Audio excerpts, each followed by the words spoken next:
Welcome to our YouTube video on how to report a reel in Instagram.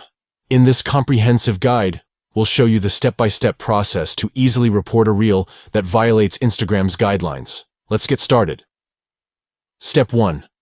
Open the Instagram app on your Android device. Step 2. Find the reel you want to report and tap the 3 dots in the top right corner of the reel. Step 3.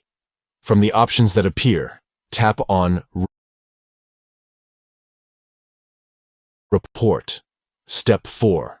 Follow the on-screen instructions provided by Instagram to complete the report.